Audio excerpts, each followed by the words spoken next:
Evangelho de Marcos, capítulo 2, aleluia, glória a Deus. É uma passagem muito conhecida, muito pregada pelas igrejas, mas eu louvo a Deus que cada vez, a Bíblia é isso aí, é um cabedal de conhecimento. Cada vez que a gente prega essa mesma mensagem, Deus vai nos dando conotações diferentes daquilo que Ele quer que seja colocado na nossa vida. Aleluia. Quem encontrou, diga glória a Deus. Glória a Deus. Todo mundo, graças a Deus, ninguém precisa ir para a EBD. Aleluia. E diz assim a palavra do bom mestre: e alguns dias depois entrou outra vez em Cafarnaum, e soube-se que estava em casa. E logo se juntaram tantos que nem ainda nos lugares junto à porta cabiam, e anunciava-lhes a palavra. E vieram ter com ele, conduzindo um paralítico trazido por 4. Preste atenção nesse versículo 3, eu vou repetir. Vieram ter com ele, conduzindo um paralítico trazido por 4. E não podendo aproximar-se dele por causa da multidão, descobriram o telhado onde estava e, fazendo um buraco, baixaram o leito em que jazia o paralítico. Jesus, vendo-lhes a fé, disse ao paralítico: filho, perdoados estão os teus pecados. E estavam ali sentados alguns dos escribas que arrazoavam em seus corações, dizendo: por que diz assim blasfêmias? Quem pode perdoar pecados senão Deus? E Jesus, conhecendo logo em seu espírito que assim arrazoavam entre si, lhes disse: por que arrazoais sobre estas coisas em vossos corações? Qual é mais fácil dizer ao paralítico: estão perdoados os teus pecados, ou dizer-lhe: levanta-te e toma o teu leito e anda? Ora, para que saibais que o Filho do Homem tem na terra poder para perdoar pecados, disse ao paralítico: a ti te digo, levanta-te e toma o teu leito e vai para a tua casa. E levantou-se, tomando logo o leito, saiu em presença de todos, de sorte que todos se admiraram e glorificaram a Deus, dizendo: nunca tal vimos. Tome seu assento, glorificando o nome do nosso Senhor. Louvado seja o nome. Poderoso e amado Deus, Pai querido, não querendo invalidar a oração feita por teu filho há instantes atrás, eu quero te pedir, Pai amado, que tu esteja presente nesse lugar, Pai amado, pois antes de chegarmos aqui, tu já tinha, Pai, dispensado o teu Espírito Santo para vir aqui e preparar esse lugar para que fosse ministrada a tua palavra, Pai. Por isso eu te peço, Pai, que eu suma e o Senhor assuma essa tribuna nessa hora. Que não seja eu, mas seja o Senhor falando através dos meus lábios, Pai. E que traga uma mensagem positiva de ânimo e de revigoração para o coração dos teus filhos nessa noite. Essa oração que eu te faço e já te agradeço, em nome do Senhor Jesus. Meus amados, essa mensagem, como eu disse, é uma mensagem muito falada por aí, muito pregada por aí. E, inclusive, eu quero colocar um tema para essa mensagem, que eu costumo sempre nas minhas mensagens colocar temas nessas mensagens, direcionado pelo aquilo que o Espírito Santo vem colocando no meu coração. E o tema dessa noite para essa mensagem aqui é o seguinte: tema: onde está o teu coração? Como está a tua fé? Presta bem atenção, onde está o teu coração? Meus amados, eu quero abrir um parênteses aqui para trazer algo para a igreja que está dentro dessa mensagem aqui, está dentro da mensagem de Deus, para sabermos onde estamos colocando a nossa fé e o nosso coração, a quem estamos direcionando o nosso coração. Domingo passado, agora, a caminho da igreja, com a minha esposa, passei, eu quero dizer antes disso, se tiver alguém aqui que ainda não é evangélico, eu quero dizer que eu não estou aqui para falar da religião de ninguém, porque eu não tenho tempo para isso. O meu tempo é direcionado para estudar a palavra e pregar a palavra de Deus. Mas algumas coisas em nossas vidas que nós vemos, observamos, e temos que trazer em púlpito aqui para alertar as pessoas que aqui vêm para ouvir a mensagem de Deus. E eu, caminhando para a igreja, não sei porquê, mas talvez direcionado pelo Espírito Santo, eu, ao passar ali em frente à igreja católica, olhei para a igreja e falei para minha esposa: Jesus, a igreja está lotada. Olha só, a igreja, domingo, a igreja católica está lotada. Na mesma hora, o Espírito Santo: ei, não turbe o teu coração. Presta bem atenção no que eu vou te dizer. Presta bem atenção, meu amado. Hoje, você está vendo essas igrejas cheias, mas nem todos hoje estão vivendo o evangelho de verdade, mas estão procurando viver o evangelho de facilidade na face da terra. Você às vezes vê algumas igrejas tão cheias, mas você está pensando que eles estão buscando a Deus, não estão buscando a Deus, porque há determinados segmentos hoje que não se preocupam, eles querem quantidade, não qualidade, não coração de adorador. Ele está querendo pessoas, venha do jeito que está, estou atropelando essa mensagem, venha do jeito que está assim, venha do jeito que está, mas não permaneça desse jeito, transforme e modifique o seu coração. Mas infelizmente em alguns lugares a pessoa vem e permanece daquele mesmo jeito. Se você está adulterando, vem, não tem problema não. Se você está bebendo, vem, não tem problema não. Se você está mentindo, vem, não tem problema não. Mas não é esse evangelho que Jesus quer pregar aqui para mim e para você. Por isso que nós estamos vendo acontecer coisas do jeito que estão acontecendo, que estamos vivendo dias tenebrosos, em que o Pai está se aproximando, Jesus está se aproximando, e nós estamos vivendo dias agora, e nós estamos nos apercebendo. Eu estava vendo uma mensagem, que eu costumo ver sempre mensagens bíblicas e tal, e coisas, e estava vendo um dia desse, falando a respeito de religiões, e de repente, vou falar exatamente desta igreja, e me aparece um homem, dono dessa igreja, Joseph Ratzinger, que era Bento XVI, naquela época, e ele vinha com aquelas vestes, e tinha uma frase naquela roupa daquele homem que me chamou a atenção, uma palavra em latim que dizia Vicari Filii Dei. E eu olhei aquela palavra ali e procurei saber o significado daquilo, que eu sou uma pessoa que, eu sempre disse que eu tenho fome de saber, está ali, eu quero saber, eu não tenho um significado, eu vou procurar, eu vou buscar. O homem de Deus, eu acho que tem que ser desse jeito.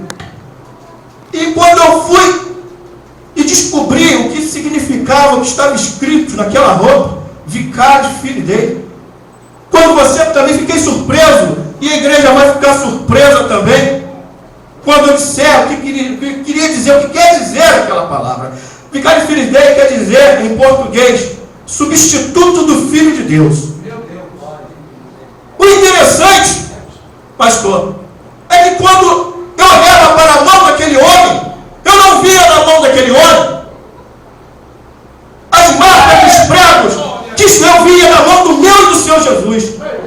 Quando eu olhava para aquele homem, Luciano, eu não via na cabeça dele as marcas daquele espinho que estava naquela coroa, que eu via na cabeça do meu e do seu Jesus.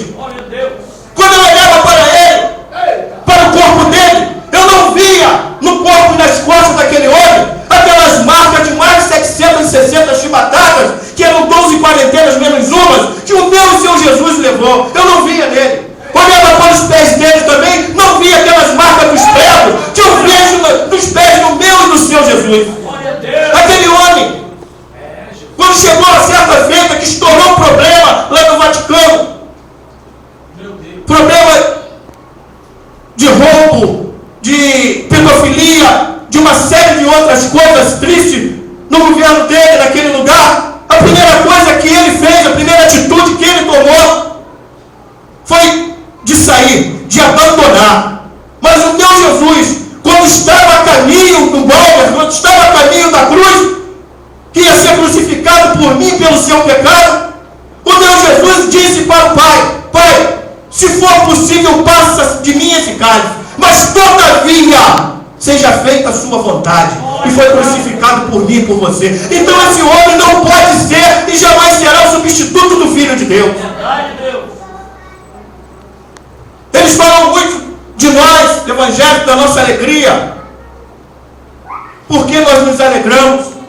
E por que nós nos alegramos de uma maneira diferente? Que eles veem que a gente pula, a gente salta, a gente roda, falamos em mistério, profetizamos em nome de Jesus.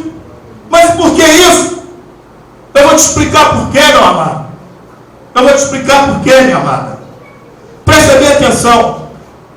Imagina agora um filho meu meu morre, e eu vou pegar, vou tirar uma foto desse filho meu, vou fazer uma imagem dele, colocar num crucifixo e pendurar no meu pescoço. Toda vez que eu olhar para aquele crucifixo, que eu olhar aquele meu filho pendurado, morto, eu vou ficar alegre ou vou ficar triste? É óbvio que eu vou me entristecer.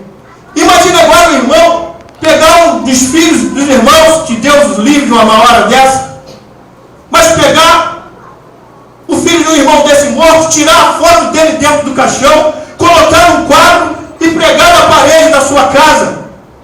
Quando você chegar em casa do seu trabalho, da igreja, do seu afazer, a primeira coisa que você vai ver vai ser aquele quadro, aquele teu filho dentro do caixão morto. Você vai ficar triste ou vai ficar alegre? Entristecido. Agora, é por isso que o meu Deus, quando entra aqui nessa casa, Ele se alegra. O meu Deus se alegra, porque quando Ele entra aqui nessa casa, Ele não vê no meu pescoço nem no seu o filho dele pendurado naquele madeiro. Ele não vê o filho dele pendurado aqui nessas paredes, através de um quadro. Mas Ele vê a glória do seu filho sendo resplandecida dentro de mim e dentro de cada um de vocês. Glória a Deus. Louvado seja o nome do nosso Senhor. E aqui eu começo a pregar, meu irmão. E Jesus, estava naquela casa, pregando, fazendo milagres, curando, e uma grande multidão, diz a mensagem, que se encontrava ali. Porque nós sabemos que aonde Jesus estava, uma grande multidão acompanhava Ele, todo mundo queria tocar, todo mundo queria ser curado, todo mundo queria ser sarado, ser liberto, e estavam ali. Agora, esse paralítico, ele estava ali, querendo ser curado. Mas a fé dele, acredito eu, que não era essa fé tão grande.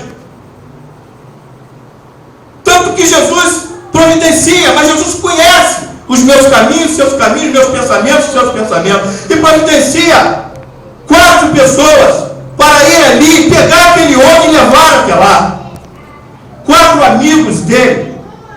E eu quero te dizer que Jesus tem algo muito maravilhoso, muito importante com o amigo, com a amizade. Tanto assim que ele chamava seus discípulos de amigo. Até mesmo aquele que o iria trair, ele beijou-lhe na face e disse: meu amigo, você é meu amigo. Então Jesus tinha algo muito importante com a amizade, e eu quero vou provar para vocês aqui na Bíblia como é. Se você for ver lá em 1 Samuel, no capítulo 17, versículo 40, quando Davi vai derrubar aquele gigante, diz o versículo: e tomou seu cajado na mão, e escolheu para si 5 cestos do ribeiro. Cesto e pedra é a mesma coisa. Então Davi escolhe ali 5 pedras. Presta bem atenção que Davi não pega 5 pedras. Ele escolhe essa aqui, essa não, essa sim, essa não. E quando ele escolhe, estamos falando de direção de Deus. Já no mesmo capítulo 17, mas já no versículo 49, diz que Davi meteu a mão no seu alforje e tomou dali uma pedra. Presta bem atenção. Davi agora pega 5 pedras, derruba, pega uma pedra e derruba aquele gigante. Quantas pedras sobraram? 4 pedras. Direção de Deus. Direção de Deus. 4 homens estavam levando aquele paralítico. Agora aqui, 1 Samuel, Davi também está com 5 pedras. Está se falando aqui de amizade. E vou te provar como fala de amizade. Louvado seja o nome do nosso Senhor. A história diz que desde o berço natal até o berço eternal, ou seja, desde que você nasce até o dia que você morre, você só pode granjear na sua vida 5 amigos, sendo você o primeiro deles. Não mais, não precisa tentar, não força. É só fazer uma reflexão rápida aqui, os irmãos. Quem é que tem aqui mais de 4 amigos sinceros? Aquele que anda com você, que chora com você, que te abraça. Só 5, sendo você o primeiro. Foi por isso que Davi pega, na 1 Samuel, aquelas 5 pedras. joga uma pedra no gigante, ele cai e guarda 4 pedras. Não sabia ele para quê. Não sabia ele para quê. Mas era direção de Deus. É porque 40 anos depois, e isso é até uma mensagem maravilhosa que eu tenho, que ela fala a respeito do mistério das 5 pedras de Davi. 40 anos mais tarde, não é mais aquele Davi moço, ruivo, jovem, já é um Davi cansado de guerra, cansado da peleja.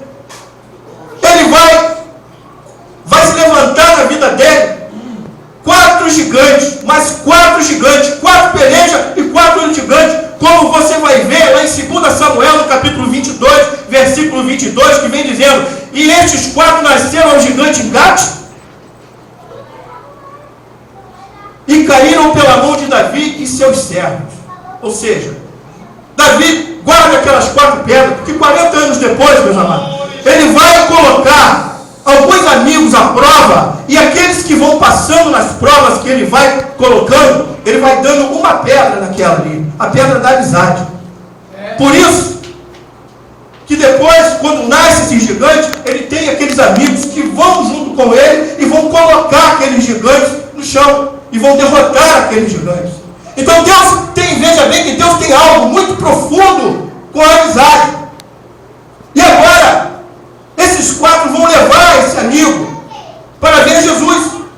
Porque esses 4, nós aprendemos algumas coisas, nós vamos aprender aqui nessa passagem, o porquê esse homem foi curado. Esse homem, ele não foi curado só porque ele estava paralítico, só porque ele estava em cima de uma cama.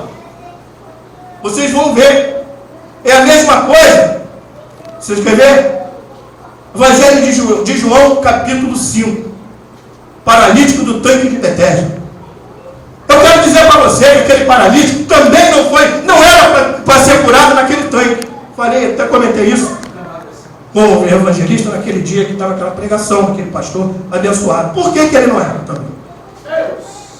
Aquele homem, aquele paralítico que estava naquele tanque ali, na beira daquele tanque, diga-se de passagem, há 38 anos. Não diz que ele estava há 38 anos naquele tanque, mas ele estava naquele estado fazia 38 anos. Ou seja, 5 anos antes de Jesus nascer, ele já estava naquela situação. Certo? Ele já estava naquela situação. E conta a história que toda vez que um anjo descia naquele tanque e movia aquela água, o primeiro que ele descia era curado de toda a enfermidade. E o tanque de Betesda é interessante, que em hebraico ele quer dizer casa de misericórdia ou casa de bênção. E nós pregamos isso por aí, não é? Nós falamos para todo mundo nas nossas pregações que aquele tanque é um tanque de misericórdia. Mas se nós nos aprofundarmos na história e vamos ler mais a miúde, nós vamos ver que aquele tanque não é realmente a casa de bênção, a casa de misericórdia. Aquele tanque nada mais é do que um tanque de disputa. Porque quando o anjo desce, não entra todo mundo ali para ser curado. Deveria entrar todo mundo, se jogar ali e ser curado. Mas é só um. E os outros? E os que estão atrás? E a Bíblia fala que ali existiam mancos, coxos, ressecados, cegos, surdos, mudos, paralíticos. Por que só um tinha que ser curado? E os outros?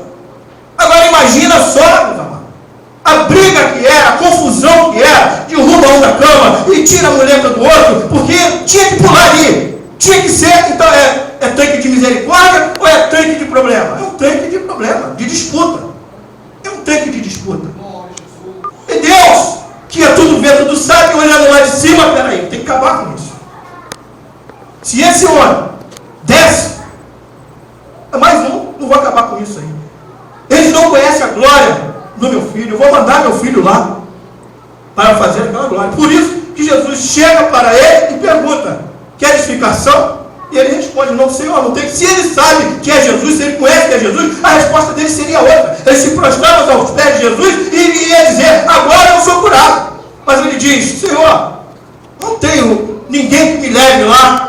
Quando o anjo desce, nós sabemos da história. E Jesus manda, fala com ele: levanta, toma a tua cama e anda. Você está curado. A partir daquele momento, creio eu que aquele tanque de Betesda não mais era necessário ali. Conjecturo eu. porque todos passaram a ver a glória do Filho do Homem sendo manifestada naquele lugar. E sabiam que a partir daquele momento não precisavam esperar o anjo descer para mover as águas, mas era tão somente crer, ter fé, que Deus pode fazer muito mais daquilo que pensamos e imaginamos. Aleluia, glória a Deus, aleluia. Agora, preste bem atenção nesses 4 homens. Eles, quando chegam com aquele homem ali, olha bem por que eu disse que ele não foi curado só porque ele estava paralítico. Aqueles 4 homens, quando chegam naquela casa, eles começam a exercitar algumas coisas maravilhosas ali. Primeiro, a amizade, como nós já vimos, eles juntaram e levaram aquele amigo. Mas quando eles chegam ali, eles veem aquela porta está cheia, aquela porta não dá para a gente entrar, a janela está entupida, não vai dar para a gente entrar.